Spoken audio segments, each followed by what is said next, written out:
Hello friends, नमस्कार and welcome to समाधान। साथियों, उम्मीद है कि आप सब अच्छे होंगे और तैयारी आपकी अच्छे तरीके से चल रही होगी। और यहाँ पे हम लोग बीपीएससी अपडेट के बारे में बात करने वाले हैं। जैसा कि साथियों यहाँ पे देख सकते हैं बीपीएससी 68 एग्ज़ाम अपडेट और चेयरमैन अतुल प्रसाद ने इशारे में बता दिया है।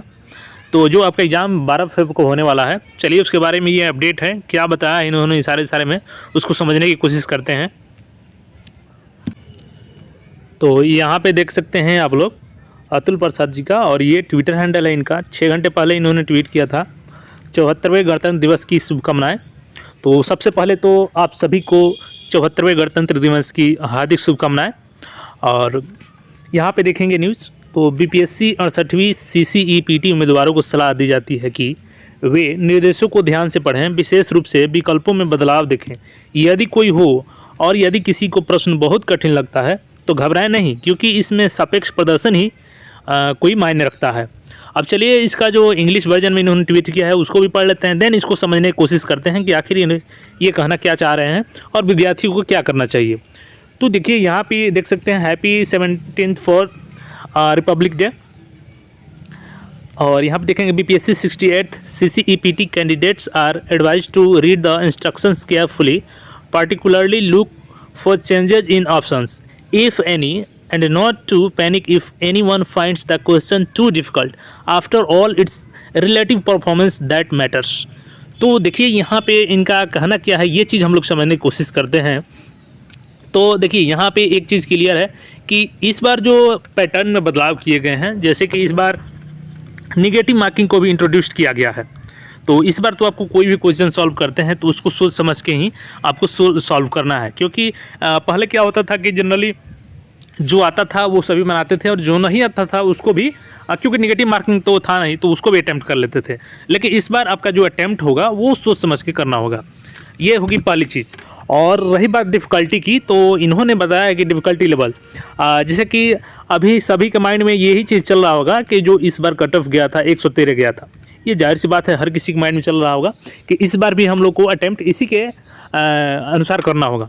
लेकिन देखिए साथियों, ये डिपेंड करता है आपके डिफ़िकल्टी लेवल पे क्वेश्चंस के, क्योंकि ये देखिए आप जैसे कि इसमें जो क्वेश्चन 113 पे कट ऑफ गया था और बहुत से कैंडिडेट का 110, 111 ऐसे मार्क्स आए थे।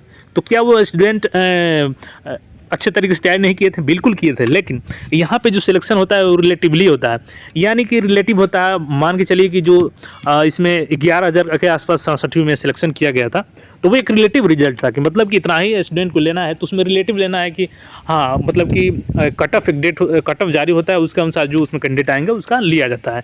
लेकिन ऐसा नहीं है कि उससे 1-2 नंबर जो कम है वो जेन्युइन स्टूडेंट नहीं है। तो यही चीज़ इन्होंने बताने की कोशिश किया है कि देखिए इस बार जो आप लोग अटेम्प्ट करेंगे तो ऐसा नहीं है कि माइंड में 113 चल गया, नहीं, हो सकता है कि इस बार क्वेश्चन का डिफ़िकल्टी लेवल थोड़ा सा अप हो। और दूसरी बात की निगेटिव मार्किंग को भी इंट्रोड्यूस किया गया है। हालांकि सभी क्वेश्चंस डिफ़िकल्ट नहीं होते हैं, और मान के चलिए कि इस बार आपने 105 ही क्वेश्चन को अटैम्प्ट किया, तो आपको पैनिक नहीं होना है कि अरे इस बार तो कट ऑफ गया था 113, हमने तो 105 ही किया। नहीं, देखिए ये रिजल्ट टोटली सापेक्ष होता है, यानी रिलेटिव होता है। मतलब कि अगर आपके लिए डिफ़िकल्ट है तो दूसरे कैंडिडेट के लिए भी डिफ़िकल्ट है, अगर आपके लिए ईजी होगा तो दूसरे कैंडिडेट के लिए भी ईजी होगा। तो पैनिक नहीं होना है, क्वेश्चन का डिफ़िकल्टी लेवल देखते हुए आपको क्वेश्चन को अटैम्प्ट करना है। और कोई मायने नहीं रखता है कि इस बार 113 गया था तो 113 ही जाएगा, हो सकता है 105 ही जाए, हो सकता है कि ज़्यादा ही जाए। तो डिपेंड करेगा क्वेश्चन के नेचर पे कि क्वेश्चन कैसा है। हालांकि इस बार क्वेश्चन निगेटिव मार्किंग है तो उससे कम ही जाएगा। तो इस चीज़ों को आप लोग को ध्यान रखना होगा, यही चीज़ इन्होंने बताने की कोशिश किया है। अब आपके एग्जाम में टाइम भी ज़्यादा नहीं है, वैसे भी आपका 2 दिन के बाद एडमिट कार्ड जारी हो जाएगा, यानी 28 को आपका एडमिट कार्ड मिल जाएगा। तो पता चल जाएगा कि जनरली आपका एग्ज़ाम किस सिटी में पड़ा हुआ है। तो ज़्यादा से ज़्यादा रिवीजन कीजिए आप लोग, करंट अफेयर और हिस्ट्री का पोर्शन अच्छा खासा इसमें आता है, उसको ध्यान दीजिएगा आप लोग।